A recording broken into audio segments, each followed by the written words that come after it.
All right, guys. That was a game that we expected, up and down. I thought our defense, for the most part, was, pretty good. I mean, just looking at how many three-pointers they shoot, we held them under 1 that they normally make, average 10, but we held them to 9. I thought, a team that was averaging 85, 88 points, and I've seen them play the last couple of years. That's what they do. They score points.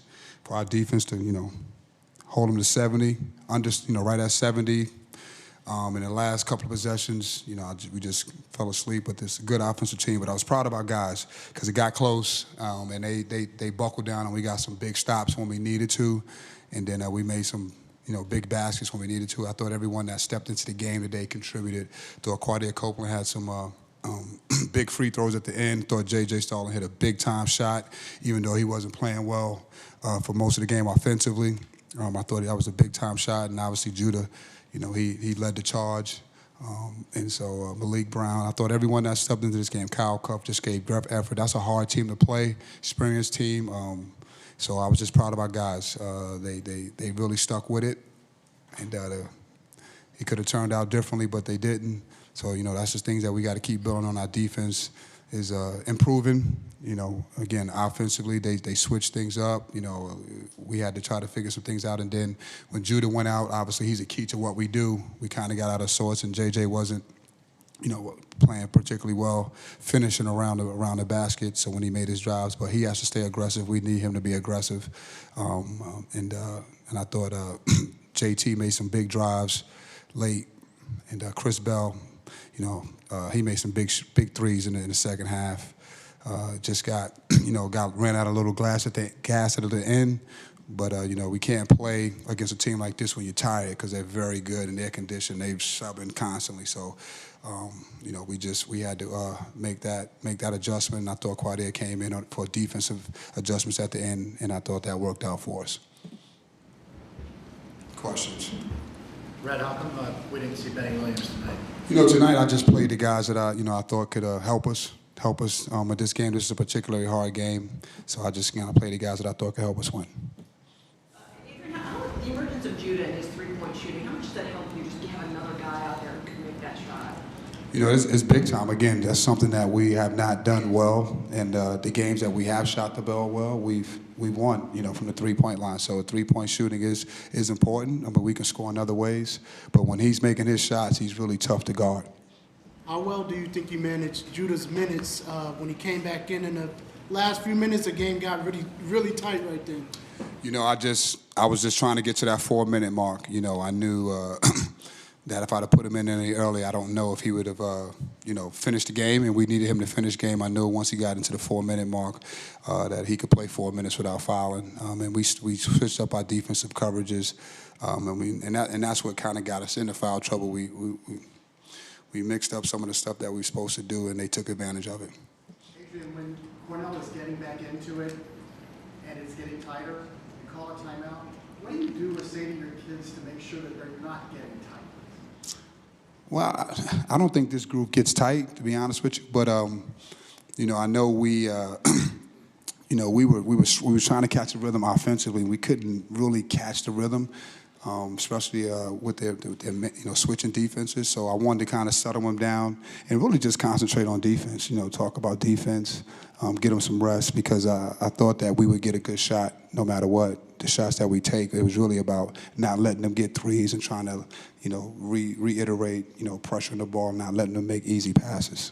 Adrian, you guys were up by 13 at one point in the first half and then went into the break, only up by 3. What happened towards the end of the half going into the break? Again, we couldn't score. We stopped scoring, and I think anytime you stop scoring, that weakens your defense, and they got going. Again, they play a fast pace, so I told the guys, don't worry, we can be up 13, and next thing you know, we can be down 3, and then next thing you know, we can be back up 10. That's just the pace that they play at. So we just couldn't. We had a tough stretch where we couldn't score. Cornell's particularly unique in the sense that they'll push the pace in times when other teams will call a timeout or try and slow things down. How do you prepare for that? How do you react to that, seeing something that's a little different from what most teams will throw at you? Well, we prepared for it this week by coming off to the Virginia game, not doing as much, trying to stay fresh. And luckily, a lot of our guys played against Cornell last year, so they understood what we were up against. So we obviously covered their stuff, but I try to keep our guys fresh. But typically, when we had more time to prepare for it, we probably would have tried to emulate, the up and down pace for the most part, but it's hard to do because that's what they're good at.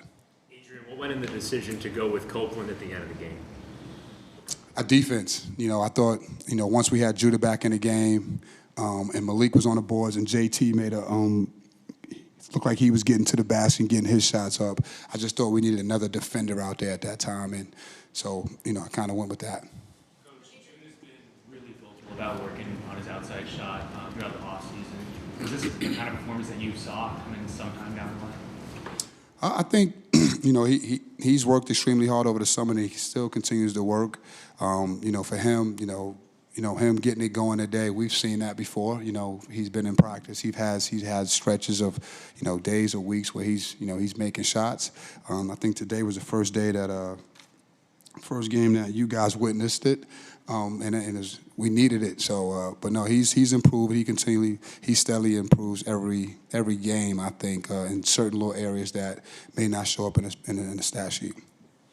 So Malik played 28 minutes and took 2 shots. I think one of those shots came off the board. Would you want him to get the ball a little more, be a little bit more involved in the offense? Yeah, I would love for him to get involved, but he just does so many other things. So even when he doesn't score, he impacts the game. I mean, he had 7 offensive rebounds, 12 rebounds all in all. Again, I think he still has to find his spots and get comfortable in what we're doing. But he does so many things that just doesn't show up into the point. So I'm not. I'm just saying, what would help you a little bit offensively, have another threat, have a guy who can score. I think so, yeah. I mean, the more scorers you can have, that always helps and opens up the court. I think we'll continually get better with our offense. Our offense will get better, and I think he'll get more comfortable and look for his spots. Tonight was hard for him just because they were kind of matching up and switching and man-to-man and switching. And so we were kind of out of sorts trying to catch the rhythm. And I think we missed him a couple of times where he could have got a couple of easy baskets. And he fumbled a couple, too, so he could have scored that way. Staying with Malik, he was doing a lot of tipping the ball out off those offensive rebounds. Is that something you guys have been working on in practice rather than trying to bring him down and go back up? No, we don't work on tipping. We work on trying to grab the ball. So I actually got after him a little bit in the first half about that because I thought we had a couple of putbacks that he could have corralled and put back in, and we needed points at that time. But no, I don't practice tipping. I try to grab the ball, secure the ball. Adrian, why was the perimeter defense good for you guys today? I think we did a good job at times of pressuring the ball once the ball was dead, and our guys did a good job of chasing them out. And then there was times where we didn't do that, and you seen some back doors and things like that. Our biggest thing is we wanted to defend that 3-point line, especially in transition, and I thought that was the biggest difference. Making them play the 2-point game instead of the 3-point game. You guys took 32 threes tonight, made 13 of them. Those are big numbers for you compared to the other games earlier in the season. Is that where you want to see those numbers, or is that a little bit much? I'm a coach that I want to take good shots, and we work a lot, and I have confidence in our guys. I don't, try to overcoach shot selection. Every now and then I will, and I think I mentioned it to Kyle Cuff at the end of the game, like that wasn't the right shot, but these guys all work. As a player, I think when you limit players and you have them thinking out there about what's a good shot, what's a bad shot, they wind up turning it over. They don't take any shots. But we work on it. We work on it in practice. They shoot. I tell them what's a good shot, what's not a good shot. But, you talk about the 32 shots, we had the right guys shooting them. So if the right guys are shooting them, then I'm okay with that. Chris Bell, 5 for 10. Judah was hot today, 5 for 7. Justin Taylor, 3 for 8. So we'll take those. One more. Coach, last game, J.J. Starlin was the only starter in double digits. This game, quite different. Was there any conversations that you were having with the starters from last game to this game, or any differences you see to make that swap? No. Once a game is over with, we do our, breakdown, our recap, and then we move on to the next game, and we don't talk about that. We try to learn from certain mistakes or certain things that we can get better at. For JJ, just, be JJ.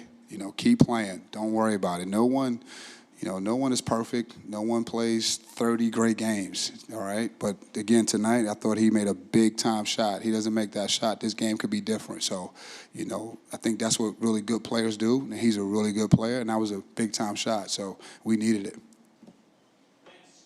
Thank you.